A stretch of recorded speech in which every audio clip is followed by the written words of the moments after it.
Okay class, आइए हम बात करते हैं। चैप्टर का नाम क्या था, बोलना फिर से। Nature and significance of management. इसके अंदर हमने बहुत सारे पार्ट्स के बारे में बात कर ली थी, तो आपको आता भी है। एफिशिएंसी क्या होती है, इफेक्टिवनेस क्या होती है। बोर्ड में एक क्वेश्चन इफेक्टिवनेस और एफिशिएंसी के ऊपर बन के आता ही है, ये चीज आपको ध्यान रखनी है, ठीक है। फीचर्स भी हो गया था मेरे ख्याल से, इंपॉर्टेंस भी हो चुका है, ऑब्जेक्टिव भी हो चुके हैं। आपको पता है आज हम क्या पढ़ने वाले हैं? आज हम बात करेंगे कि मैनेजमेंट के अंदर ना लेवल्स कौन कौन से होते हैं। आज आप ये बात जानोगे, ये बात सीखोगे कि एक मैनेजमेंट के अंदर लेवल्स बेसिकली 3 तरह के होते हैं। कितने बोले मैंने? 3 तरह के होते हैं। कल को आप भी जाओगे जॉब करने के लिए किसी ना किसी कंपनी के अंदर, तो वहां पे आपको 3 तरह के लेवल दिखाई पड़ेंगे। तो उनके नाम है, नाम क्या है? टॉप लेवल, सेकंड क्या हुआ? मिडिल लेवल, और लास्ट क्या हुआ? Lower level. Top, middle and lower, तीनों के फंक्शंस अलग अलग होते हैं। एकदम क्लियर बात नहीं है, ठीक है ना। तो अभी हम बात करेंगे अबाउट टॉप लेवल के बारे में। और हां, इसके ऊपर अगर कोई क्वेश्चन आपके बोर्ड में आया तो that will be a case study. तो कहने का मतलब यह है कि आपको अगर बीएसटी को अच्छे से पढ़ना है तो आपको थ्योरी के साथ साथ केसेस के ऊपर भी जो आपकी है कमांड है वो आपको अच्छी करनी पड़ेगी। अदरवाइज 48 मार्क्स का आपका पेपर छूटेगा। 48 मार्क्स। केस स्टडीज आती ही है, 60% की आती है। इतना क्लियर हो गया, नहीं हो गया? तो हर चीज को अगर हम बात कर रहे हैं किसी भी टॉपिक के बारे में तो हमें उसको केस स्टडीज के साथ साथ तो पढ़ना ही पड़ेगा। आइए बात करें what is a top level management. अगर मैं काम करता हूं, अगर ये सवाल मैं आपसे पूछता हूं कि कंपनी में टॉप लेवल का काम क्या होता होगा, तो आप क्या बताओगे मेरे को?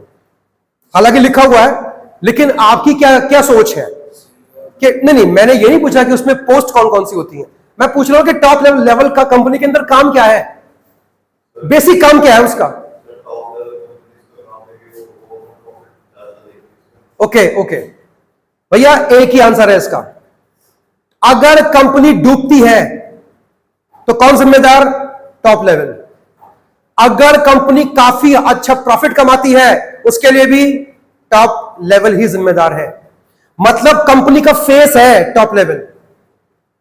कंपनी का क्या परफॉर्मेंस है, पुअर है या अच्छा है, एक्सीलेंट है, आउटस्टैंडिंग है, it totally depends upon the strategies and policies which are followed by top level management. और इसीलिए इनको पैसा भी अच्छा खासा मिलता है, इनकी सैलरीज लाखों में होती है। अभी मैं आपसे बात करूंगा कि इसमें पोस्ट कौन कौन सी होती हैं, उनके काम कौन कौन से होते हैं। आज आप इस चीज को भी देखो, जान पाओगे कि कंपनी में हाईएस्ट पोस्ट क्या होती है और काम क्या है उसका। इतना क्लियर है आपको? चलिए बात करेंगे। पहले हम बात कर रहे हैं अबाउट टॉप लेवल के बारे में। इसका फंक्शन क्या होता है, जरा पढ़ना। क्या लिखा है? बोला क्या लिखा है? Determining the objective. क्या मतलब है इस बात का? कंपनी के लिए गोल सेट करना, कंपनी के लिए जो भी कंपनी को कहां तक पहुंचना है, कंपनी अगले साल क्या करने वाली है, इस गोल को तय जो करता है वो कौन है? टॉप लेवल है। मतलब गोल को सेट करना मिडिल एंड लोअर के हाथ में नहीं होता, वो सिर्फ प्लान्स के ऊपर काम करते हैं।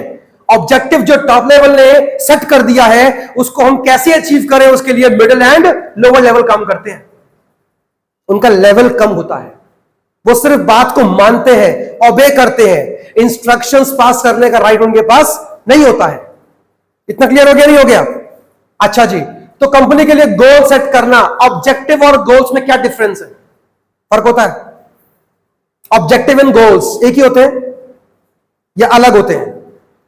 मेरा अगले साल का ये गोल है, मेरे अगले साल का ये ऑब्जेक्टिव है, क्या मैं दोनों को इंटरचेंज नहीं कर सकता या दोनों टर्म्स अलग होते हैं?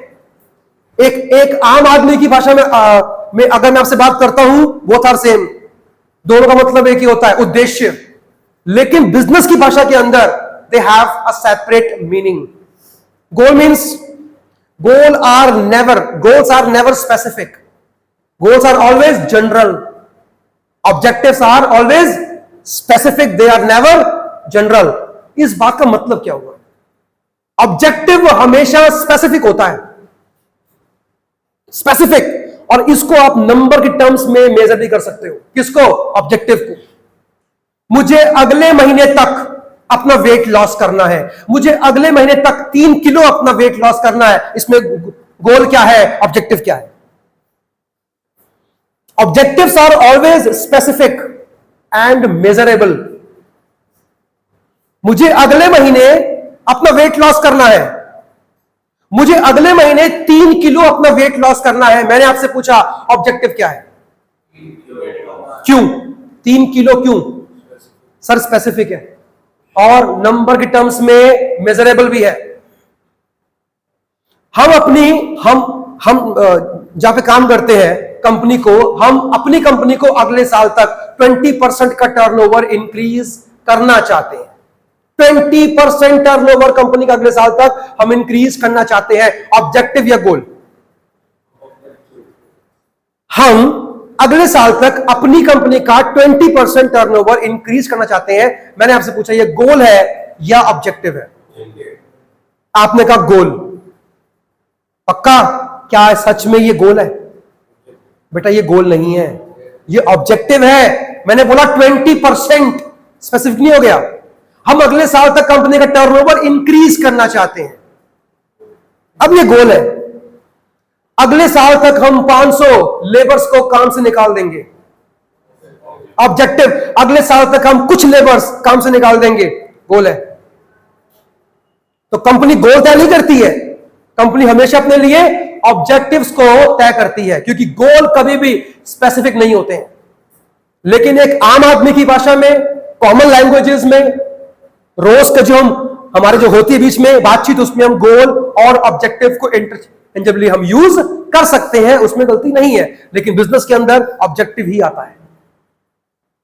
मैं आगे बढ़ूं, टॉप लेवल कभी भी गोल तय नहीं करता, टॉप लेवल हमेशा अपने लिए ऑब्जेक्टिव तय करता है। क्यों?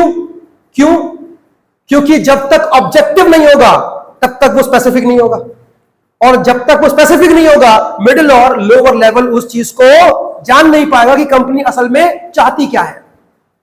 That should be specific, objective. ठीक है, ये हो गया। तो कंपनी के लिए ऑब्जेक्टिव कौन तय करेगा? Top level. ठीक है, जरा पढ़ना क्या लिखा है जी? अभी मैंने क्या बोला? पोस्ट वोस्ट के ऊपर प्लीज मत जाओ।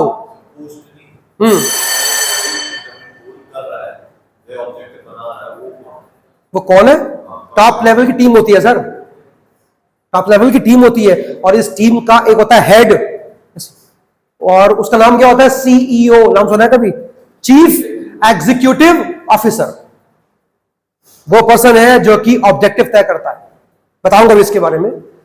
टॉप लेवल के अंदर पोस्ट बहुत सारी होती है, सबके रोल्स में आके क्या होते हैं? अलग अलग होते हैं। बात करेंगे, जरा पढ़ना क्या लिखा है? Framing plans and policies. क्या मतलब है इस बात का? कंपनी के लिए प्लान्स को फ्रेम कौन करता है? Again top level. कंपनी के लिए जो पॉलिसीज होती हैं उन्हें कौन फ्रेम करता है? Again top level. बात सही है? कंपनी के लिए रूल्स एंड पॉलिसीज को कौन फ्रेम करेगा? Again top level. बोलो भाई, रूल एंड पॉलिसीज में कोई फर्क होता है क्या? यह बात एक ही है। ये हमारी कंपनी का रूल है, ये हमारी कंपनी की पॉलिसी है, एक ही है? अलग होता है? अलग कैसे है बेटा? Rules are always made for the insiders and the policies are always made for the outsiders. हमारी कंपनी की पॉलिसी है कि हम अपने कस्टमर की निजी जानकारी किसी और के साथ में शेयर नहीं करते। सर ये रूल नहीं है, ये क्या है? ये पॉलिसी है। कंपनी के अंदर सारे लेबर्स, वर्कर्स ड्रेस कोड में आएंगे, यह रूल है। क्यों? It is made for the Insiders. नहीं, हमारी कंपनी जो है उधारी पे सामान नहीं बेचती, पॉलिसी या रूल है? हमारी company do not sell the goods on credit, ये पॉलिसी है या रूल है? ये पॉलिसी क्यों है? Made for the outsiders. Company के अंदर नो स्मोकिंग लिखा होता है बड़े बड़े अक्षरों में, रूल है पॉलिसी है? ये रूल है सर। कि कंपनी के अंदर कौन से लोग काम करते होंगे? जो इनसाइडर्स है। सबके आने का टाइम सुबह 10 बजे 10 AM शार्प। सारे एम्प्लॉइज 10 बजे कंपनी में रिपोर्ट करेंगे। रूल है या पॉलिसी है? ये रूल है सर। बात समझ में आ गई? डाउट किसी को? तो चाहे वो रूल हो या पॉलिसी हो, फ्रेम कौन करेगा? टॉप लेवल करेगा। कंपनी के लिए प्लान्स को कौन फ्रेम करेगा? टॉप लेवल करेगा। कंपनी को क्या करना है, आने वाले 10 साल में कंपनी कहां पहुंचने वाली है, कौन तय करेगा? टॉप लेवल तय करेगा। नेक्स्ट पढ़ने का लिखा है ऑर्गेनाइजिंग द एक्टिविटीज। क्या मतलब है इस बात का? क्या मतलब है सर? कंपनी के अंदर ना काम बहुत सारे होते हैं, सेल्स, परचेज, प्रोडक्शन, एचआर, आपकी मार्केटिंग, फाइनेंस, इन सबको अरेंज करना, इसके हेड को डिसाइड करना, कौन आदमी कौन सा काम करेगा। सेल्स के लिए कौन होता है? There is a sales manager. और उस पोस्ट के लायक कौन सा बंदा है, ये कौन तय करेगा? टॉप लेवल तय करता है। एक्टिविटीज को अच्छे से ऑर्गेनाइज करना। काम बहुत सारे हैं, मैंने काम के नाम लिए भी आपके सामने, कौन से? Sales, purchase, production, HR, finance, ये सब क्या है? These all are activities. इनको ढंग से ऑर्गेनाइज करना कौन करेगा? टॉप लेवल करता है। नेक्स्ट पढ़ना क्या लिखा हुआ है? Assembling resources. क्या मतलब है इस बात का? रिसोर्सेज को इकट्ठा करना। मतलब रिसोर्सेज बेसिकली आपके दो होते हैं, पहला financial resources and physical resources. बताओ इनके बीच में क्या डिफरेंस है? फिजिकल रिसोर्सेज जो हमारी सेल्स और परचेज हो गई, फाइनेंशियल जो होते हैं रिसोर्सेज मींस मनी, कंपनी के लिए फंड रेस करना, कंपनी के लिए फंड रेस करना। कंपनी अगले साल किसी पर्टिकुलर प्लान के अंदर 500 CR रुपीज इसमें आप इन्वेस्ट करने वाली है। सवाल है 500 CR कहां से आएंगे? हम लोन ले या शेयर बेचें? लोन ले या शेयर बेचें या अपने पहले की सेविंग्स का इस्तेमाल करें? क्या हो रहा है ये? This is financial decisions. ये टॉप लेवल जो हो आपका होता है, टॉप लेवल करता है ये काम। पैसा आया कहां से? ये क्या था? That was what? Financial resource. ये क्या लिखा है? ये क्या होता है? एसेट्स। अगले साल तक we have to increase the sales, और सेल्स को इंक्रीज करने के लिए हमको चाहिए हाईटेक मशीन्स। मशीन्स कहां से आएंगी? कितने रुपए की आएंगी? ये कौन तय करेगा? ये टॉप लेवल तय करेगा। आपको रिसोर्सेज भी एक्यूमुलेट करने होते हैं, उसके लिए कौन बैठा हुआ है? There is a top level. Sorry sir, middle level ये काम नहीं करेगा। बात समझ यही आई है? नेक्स्ट पढ़ने का लिखा है कंपनी का वेलफेयर। मतलब क्या है इस बात का जो लिखा हुआ है? कंपनी का वेलफेयर मतलब क्या है? जरा पढ़ने का लिखा साइड में, पढ़ने का लिखा है company should be profitable.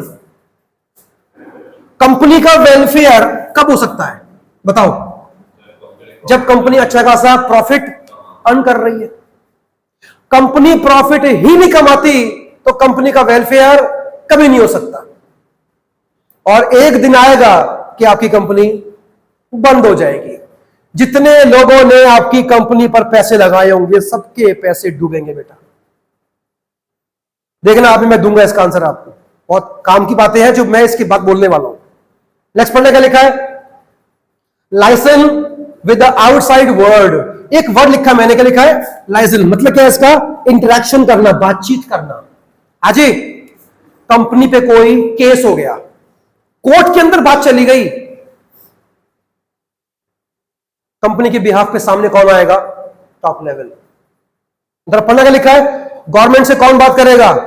Company के लिए टॉप लेवल बात करेगा ऑफिशियल से। और क्या लिखा है? Regulatory bodies. मतलब क्या है इसका? मेरी कंपनी को स्टॉक मार्केट्स के ऊपर जाके अपने शेयर बेचने हैं, या मेरी इच्छा है कि जो हमारी कंपनी है वो किसी स्टॉक मार्केट पे क्या हो जाए? लिस्ट हो जाए। उसके लिए हमको क्या चाहिए होगा? सेबी का अप्रूवल। सेबी क्या है? रेगुलेटरी बॉडी है। अप्रूवल कौन लेगा? टॉप लेवल लेगा सर। यह जिम्मेदारी उनकी बनती है। और सेबी पहले चेक करेगा कि आपकी कंपनी वाकई में स्टॉक मार्केट्स पे लिस्ट होने के लिए तैयार है या नहीं, काबिल भी हो या नहीं। सारे कंप्लायंसेस के बाद ही आपको सेबी अप्रूवल देगा कि हां अब आप अपनी कंपनी के शेयर्स स्टॉक मार्केट्स के ऊपर लिस्ट करवा सकते हो। इतना क्लियर नहीं हुआ आपको? मतलब लोगों से बातचीत भी कंपनी के लिए कौन करेगा? टॉप लेवल ही करेगा। मिडिल एंड लोअर कभी भी आगे नहीं आते हैं, उनका काम ही नहीं है ये करना। जरा पढ़ने का लिखा है। ये लोग कौन होते हैं कंपनी के? Who are these people? Suppliers, जो कंपनी को क्या देते हैं? Raw materials. इनके साथ बातचीत कौन करेगा? बार्गेनिंग कौन करेगा? वो भी कौन से वाले? मेजर मतलब क्या होता है? बड़े बड़े क्रेडिटर्स। बात समझ नहीं आई है? एक कंपनी बैंक से लोन रेज कर रही है सर, किसके साइन चलेंगे? टॉप लेवल, मिडिल या लोअर? ठीक है, टॉप लेवल के बिना आपका लोन सैंक्शन ही नहीं हो सकता। पहली बात तो ये। जरा पढ़ना क्या लिखा है। मीडिया के सामने आके कौन बात करेगा? आपकी कंपनी पे केस फाइल हो गया है, मीडिया के सामने आना पड़ेगा, आपको बताना पड़ेगा कि आपने क्या कांड करा कंपनी के अंदर। मीडिया से कौन बात करेगा? टॉप लेवल बात करता है सर। क्या लिखा है? पढ़ना। मीडिया एंड जनरल पब्लिक, जनता से कौन बात करेगा? टॉप लेवल बात करेगा। आप समझो, अगर पैसा इनको अच्छा मिलता है ना बेटा, तो जिस चेयर के ऊपर जाके ये लोग बैठते हैं ना, उस चेयर पे आग लगी होती है। बैठोगे जलेगा, फिर बैठोगे फिर जलेगा बेटा। जितना बड़ा पैसा, जितना मोटा पैसा, उतनी भारी जिम्मेदारियां भी हैं। फिर यहां तक समझ में आया? आगे बढ़ सकते हैं। इसमें कुछ भी पूछना है तो पूछिए। कौन सा वाला? फिफ्थ वाला, वेलफेयर। मतलब क्या कहने का? अच्छा, एक और वर्ड तो भूल ही गए, बताना। पढ़ने का लिखा है। सर्वाइवल का मतलब क्या होता है? कंपनी भले ही प्रॉफिट ना कमा रही हो, एटलीस्ट उतना तो कमा जाए जितना लगाती है। A condition of no profit no loss. और यह भी ज्यादा टाइम तक चलना नहीं चाहिए।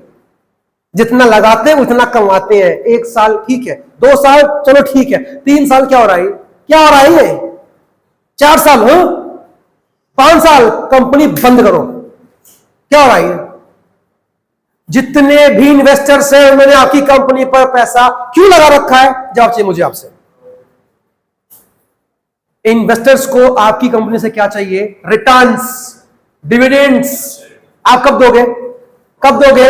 जब कंपनी को प्रॉफिट होगा और कॉस्ट के ऊपर जाके। बात नहीं समझ आई है? क्या टैक्स पे करेगा, क्या प्रॉफिट बांटेगा, क्या सेव करेगा कंपनी की ऐसे की तैसी। हाँ, मैंने कहा ना आपसे, टॉप लेवल सुनने में अच्छा लगता है। पता है मेरा बेटा उस कंपनी में एमडी बन चुका है। Top level. सैलरी कितनी है? साल का पैकेज है 1 CR, 1 करोड़। जिम्मेदारियां 100 करोड़ की हैं भाई साहब। आप क्या समझ रहे हो यार? कोई कंपनी आपको इतना पैसा देगी, क्या उसके बदले में आपसे काम नहीं लेगी? और काम लेगी करीबन 10 गुना, 20 गुना। बात समझ आई नहीं आई? डाउट तो नहीं किसी को? कंपनी रैंडमली किसी को भी सैलरी नहीं करती पे। अच्छा, सीए, कंपनी का सीए, इसको तो हम 80,000 देंगे। पहले वो बैठ के इस चीज को निकालते हैं, क्या ये बंदा 80,000 के लायक है भी या नहीं। अगर 80,000 सैलरी पे करेंगे तो इससे हम कितना कमा सकते हैं? नहीं। शाहरुख खान कहता है मैं एक पिक्चर साइन करने का लूंगा 100 करोड़। कितना लेगा? 100 करोड़।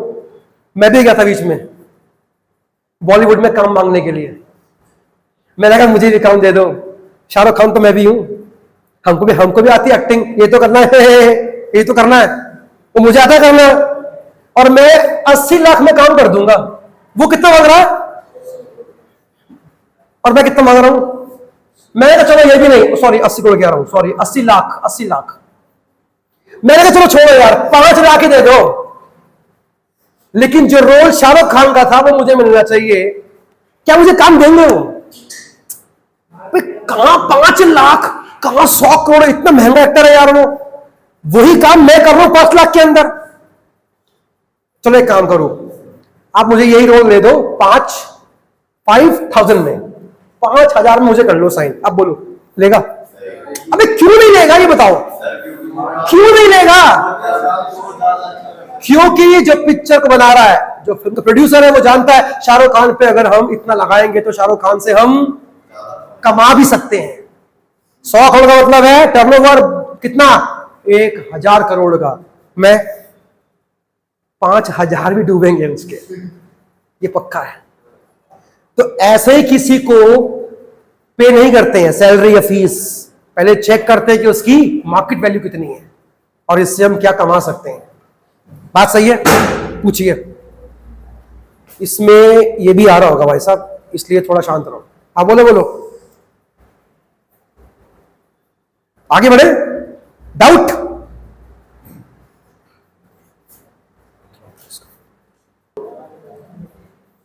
आइए भाई बात करें। चलो भैया अब बात करते हैं कुछ अच्छी सी जिसमें आपको भी इंटरेस्ट आए। लेवल्स के तो बारे में हमने बात कर लिया अभी, टॉप लेवल के बारे में किसी को डाउट तो नहीं है। अब बात करेंगे पोस्ट। एक होता है कंपनी के अंदर सी, चीफ एग्जीक्यूटिव ऑफिसर, एक होता है कंपनी के अंदर एमडी, एक होता है कंपनी के अंदर जीएम। इन सबके नाम सुने आप लोगों ने? अब ये मत कहना पहली बार देखा। अच्छा, एक होता है कंपनी के बोर्ड ऑफ डायरेक्टर्स, नाम सुना होगा, शॉर्ट में कहते हैं बीओडी। एक होता है कंपनी के अंदर सीओओ, चीफ ऑपरेटिंग ऑफिसर। एक होता है कंपनी के अंदर सीएफओ, चीफ फाइनेंशियल ऑफिसर। ये कुछ नाम लिखे मैंने बोर्ड पे। क्या आपको यह बात मालूम है कि ये सारी पोस्ट क्या क्या होती हैं? और सुनो, सबसे बड़ी बात, ये सारी की सारी पोस्ट टॉप लेवल की हैं।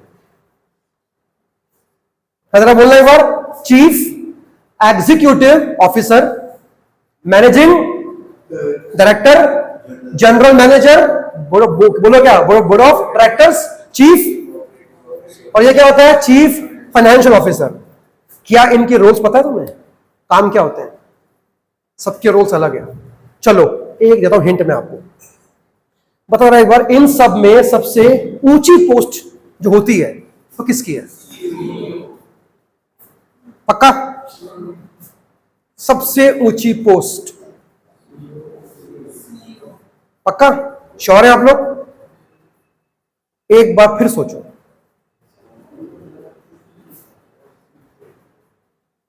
फिर दिमाग लगाओ, ये बताओ कि काम क्या है कंपनी में, इसका काम क्या है? नाम देखो ना, एग्जीक्यूटिव मतलब चीफ एग्जीक्यूटिव। जितने भी प्लान्स बनते हैं उनका एग्जीक्यूशन चेक करना। सर कंपनी का फेस है ये आदमी, कंपनी के साथ कुछ भी होता है, कंपनी की प्लानिंग्स फेल होती हैं, कंपनी पे आरोप लगते हैं, कुछ भी होता है कंपनी के साथ में, सीईओ कंपनी का लायबल है जवाब देने के लिए। देखो मैंने ये नहीं बोला सबसे ऊंची पोस्ट यही है, मैंने ये नहीं बोला, मैं बोल रहा हूं इसकी अच्छी खासी रैंक होती है, इसकी पोस्ट काफी अच्छी है। इतना क्लियर हो गया? प्लानिंग्स का एग्जीक्यूशन चेक करता है कैसे हो रही है। नेक्स्ट पढ़ना क्या लिखा है? मतलब क्या है इसका? मैनेजिंग डायरेक्टर का मतलब क्या होता है भाई? पक्का? श्योर है? अच्छा, ये क्या होता है? इसमें और इसमें क्या डिफरेंस है? काम इनका एक ही होता है क्या? ध्यान से सुनना बेटा, एमडी जीएम से ऊपर होता है या जीएम एमडी से ऊपर होता है? एमडी ऊपर है, किससे? जीएम से। काम क्या है बेटा? एमडी तय करता है कि क्या करना है, क्या बोला? व्हाट। और जीएम तय करता है हाउ। क्या मतलब है बताओ? यह तय करता है कि कोई काम हमें कौन सा काम करना है, यह तय करेगा वो काम हमें कैसे करना है। और सुनो, final report general manager MD को फॉरवर्ड करता है। इसका मतलब साफ हो गया कि GM works under MD, MD के नीचे काम करेगा। बात सही है? जरा पढ़ने का लिखा है, ये क्या होता है? बोर्ड ऑफ डायरेक्टर्स, ये क्या होता है, क्या है ये? Group of members. कंपनी के डायरेक्टर्स। सवाल ये है, ये लोग क्या करते हैं कंपनी में, इनका काम क्या है, इनको रखा क्यों गया, रीजन क्या है इसके पीछे का? यस, एक बार बताओ, कंपनी के मालिक कौन होते हैं? Share holders. मानते हो? शेयर होल्डर एक कंपनी के अंदर है करीबन 1 लाख। क्या बोला? क्या वो 1 लाख लोग मानते हो कि कंपनी के मालिक हैं? नहीं है सर, मालिक कंपनी के, बिल्कुल कंपनी के मालिक हैं, लेकिन क्या वो 1 लाख लोग जो कंपनी के मालिक हैं, क्या वो रोज कंपनी में आके कंपनी को रन कर सकते हैं, कंपनी के लिए फैसले कर सकते हैं? तो वो अपने बिहाफ पे बोर्ड ऑफ डायरेक्टर्स को अपॉइंट करते हैं। सुनो, मालिक सबसे ऊंचा होता है। कंपनी का मालिक कौन? Share holder. शेयर होल्डर को रिप्रेजेंट कौन कर रहा है? Board of directors. आपने ध्यान नहीं दिया जो मैंने बोला, जवाब दे दिया मैंने आपको। सबसे ऊंची पोस्ट कंपनी में क्या है? कंपनी के मालिक कौन? इनको रिप्रेजेंट कौन कर रहा है? तो कंपनी में हाईएस्ट पोस्ट कौन सी हुई? Board of directors. इसका अंदाजा तो इस बात से लगा लो कि सीईओ का अपॉइंटमेंट भी कौन करता है? सोचो, और आप कह रहे हो कि सर ये हाईएस्ट पोस्ट कैसे हो गई? हाईएस्ट है एग्जीक्यूटिव रैंक की, या देख लो,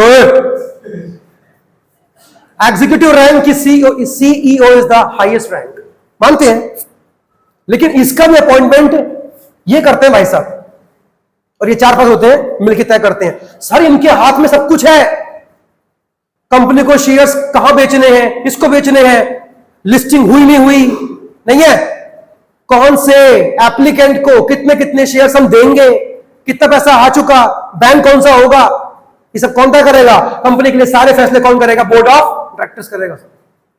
आप समझिए पहले इस चीज को। सीईओ का मतलब होता है फाइनल आदमी यही है, साइन चलते हैं इसके, लेकिन आंसरेबल ये भी इनको ही होता है। पता है क्या कंपनी का सीईओ कंपनी का मालिक होता है? मैंने पूछा क्या सीईओ कंपनी का मालिक होता है हर बार? एग्जांपल दोगे? सुंदर पिचाई कौन है? गूगल का सीईओ। क्या गूगल का मालिक भी है? हाँ नहीं। एक ऐसा एग्जांपल दो जो कंपनी का मालिक भी है और कंपनी का सीईओ भी है। रिलायंस कंपनी है, हाँ कंपनी है, उसका मालिक कौन है? मुकेश अंबानी। मुकेश अंबानी कंपनी का सीईओ भी है, कंपनी का चेयरमैन भी है। हो भी सकता है और नहीं भी हो सकता है।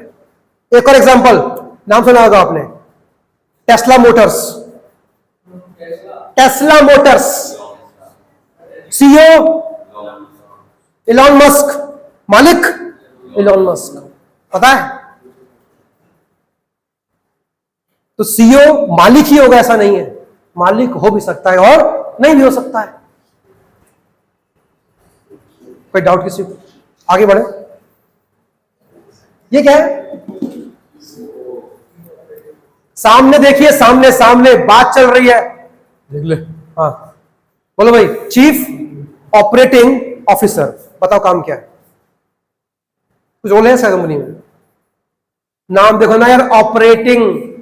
जितने भी कंपनी के अंदर ऑपरेशनल एक्टिविटीज होती हैं उन सब के ऊपर निगाह रखना, ये काम किसका होता है? सीओओ का।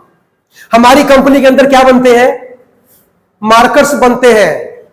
ऑपरेशनल एक्टिविटी कौन सी है? मार्कर का बनना। उसे लगातार उसकी रिपोर्ट्स को कौन चेक करेगा? कितने अच्छे बन रहे हैं, क्या क्वालिटी है, कहां तक जाने चाहिए, इसमें कौन सी कमियां हैं, किसके ऊपर काम करना चाहिए, कौन तय करेगा? सीओओ। ऑपरेशनल एक्टिविटीज के ऊपर निगाह रखती है इसकी हमेशा। अगर कंपनी में कोई भी सामान के कॉन्टेक्स्ट में कोई भी अगर कमी पाई जाती है, कंपनी किसको आपके हिसाब से पकड़ने वाली है? ऑपरेशनल एक्टिविटीज का जिम्मा आपका था। कौन सी मशीनरी कैसी है, कहां से आनी है, ये सब कौन चेक करेगा? कंपनी के अंदर सीईओ चेक करता है। बात सही है? जरा पढ़ने का लिखा है नेक्स्ट, सीएफओ मतलब चीफ फाइनेंशियल ऑफिसर। काम क्या है? अरे यार उसके नाम के अंदर ही मीनिंग है उसका। फाइनेंशियल ऑफिसर कंपनी के लिए फाइनेंस का जुगाड़ करना, कंपनी कहां से फंड रेस करने वाली है, इन सब बातों को चेक करना, साइन करना, अप्रूव करना, ये काम किसका होता है? सीएफओ। और इसके नीचे बहुत लोग काम कर रहे होते हैं। आप समझो बात को, फाइनेंस से संबंधित सारी की सारी जानकारी आपको हमेशा सीएफओ के पास ही मिलेगी। फाइनेंस, बात सही है? एंड सीईओ इन सब को ओवरसी करता है। रिपोर्ट्स जो है फाइनलिस्ट के पास ही आती हैं, लेकिन इसका अपॉइंटमेंट ये करते हैं भाई साहब, और कंपनी में सारे फैसले ये करते हैं। सीईओ प्लान करता है, लेकिन इनके अप्रूवल के बिना वो कोई काम नहीं कर सकता। ये बात सही है। आप पूछे, बोल रहे थे आप कुछ? सर फिर सबसे मतलब जो पोजीशन एक ही देखो लेवल तो इनका जो है वो सेम होता है, टॉप लेवल, लेकिन टॉप लेवल के अंदर भी रैंक्स होती हैं जो अलग अलग होती हैं। रैंक के हिसाब से ये रैंक के हिसाब से होती है। बोर्ड में क्या होगा भाई, बोर्ड के अंदर क्या होता है, आपके क्वेश्चन कैसे आएंगे बनके, वो आपको एक रैंक लिख के देगा, mister x is the MD in XYZ limited, ठीक है ना, ऐसे ऐसे पूरा लिख के देगा केस, और ये पूछेगा आपसे बताओ मिस्टर एक्स कौन से लेवल पे काम कर रहे हैं, क्या आंसर है इसका? Top level. तो आपको ये सारी की सारी पोस्ट के नाम मालूम होने चाहिए कि ये टॉप लेवल पर ही मिलती हैं। इतना क्लियर हो गया? एक बार देखिए फिर से, कुछ पूछना तो पूछ लीजिए। सर